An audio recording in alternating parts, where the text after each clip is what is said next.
L'utilisation de la scie à chaîne et des petites débusqueuses à partir des années 1950 et 1960 a facilité le travail des bûcherons, mais elles ont été vite remplacées par les abatteuses groupeuses, abatteuses façonneuses, les grosses débusqueuses et les porteurs.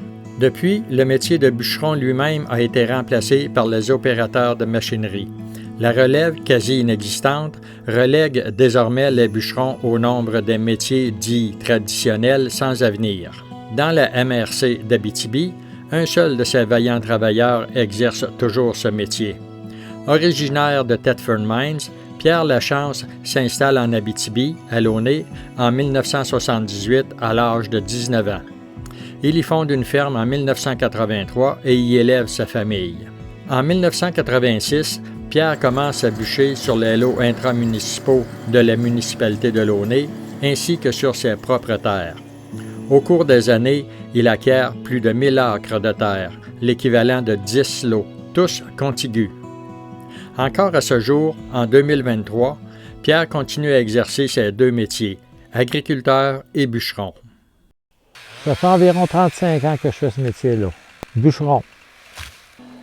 Je travaillais avec une scie mécanique pour abattre et brancher. J'ai commencé ça tranquillement en bûchant, faisant du bois de poêle. Après ça, on s'est mis à faire bûcher un petit peu du 8 pieds. Puis quand j'ai eu l'occasion de m'acheter une débusqueuse, j'ai acheté la machine, puis on s'est mis à bûcher tranquillement, puis on est devenu, on en fait un métier.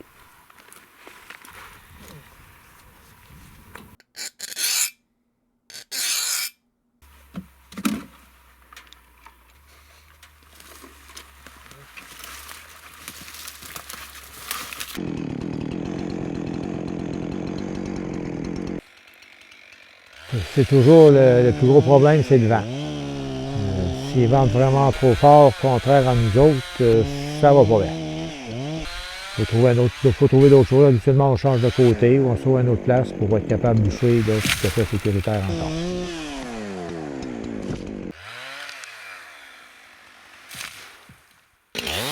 C'est un encoche de battage. On fait un encoche devant l'arbre pour l'aider à tomber pour qu'il bascule mieux.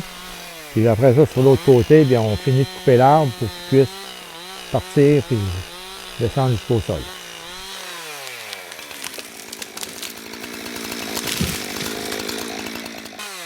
Quand tu penses naturellement, ça va très bien, mais il y a dans certaines circonstances, à un moment donné, qu'il faut les pousser. Il faut les aider à tomber sur le bon bord.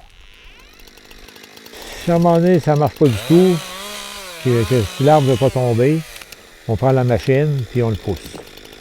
Pour être sûr que ce soit sécuritaire, on ne veut pas les laisser debout qu'ils penchent. Là, fait que, on envoie ça à terre.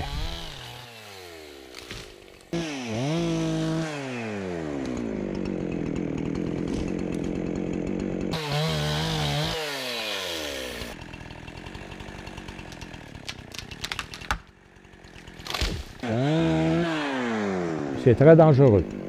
Très dangereux. Puis il arrive toujours des petites affaires. On prend des fouilles, on tombe en pleine face, on va aller trop vite pour monter sa machine, on manque la marche. Fait que, on se ramasse la face dans la porte. Mais jamais rien de bien grave.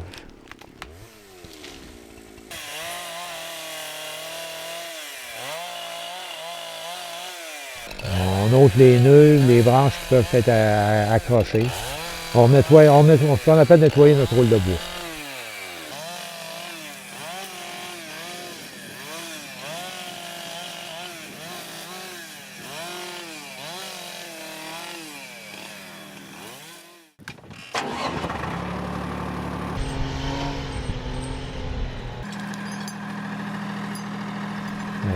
Un coup qu'ils ont été bûchés et branchés, que tout est prêt, on recule avec la machine, on accroche nos arbres.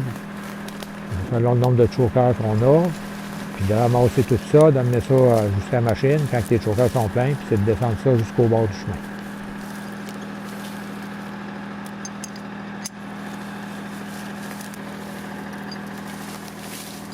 Moi, je prends une débusqueuse à câble. Tu as un mainline, puis il y a 15 chokers. d'accrocher après de main de même.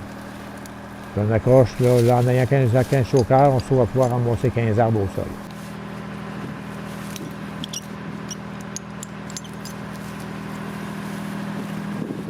Ah, les conditions de travail, ce qui est le plus dur dans toutes les conditions, je dirais, c'est l'été, c'est la température, le soleil. La chaleur, je pense que c'est la pire affaire qu'il n'y a pas. Par contre, en hiver, ben, c'est le froid. C'est les deux extrêmes.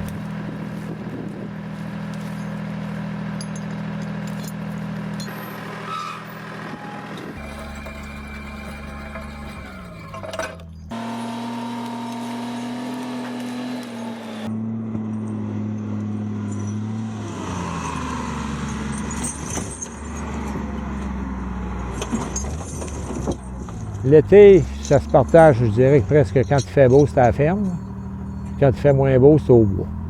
Mais je partage mon temps entre les deux. Le matin, on vient au bois plus souvent. Comme je dis, là, quand il fait beau, on a du temps à passer à la ferme. Puis, l'été, comme je dis, faire les foins. Le printemps, on a les semences. Puis, comme je dis, à travers ça, l'été, bien là, on fait du bois à travers ça. Puis, quand les foins sont finis, ça tombe un peu plus tranquille. Fait que là, on se consacre un petit peu plus au bois. L'hiver, vu que j'ai des terres à bois, je travaille aussi sur mes terres. Fait que, on fait un petit peu de bois de poêle, puis on fait quelques vannes de bois.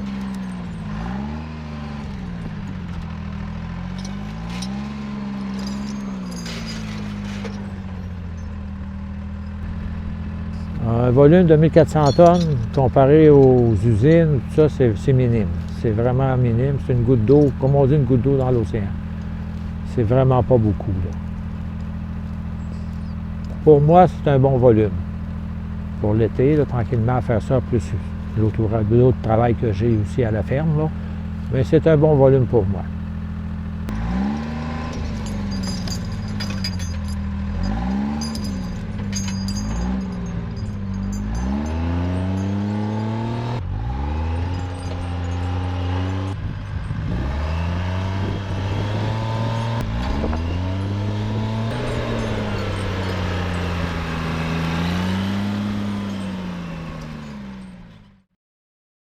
Oui, ça, j'aime bien ça. C'est tranquille. On a la paix. Fait que ça vaut beaucoup.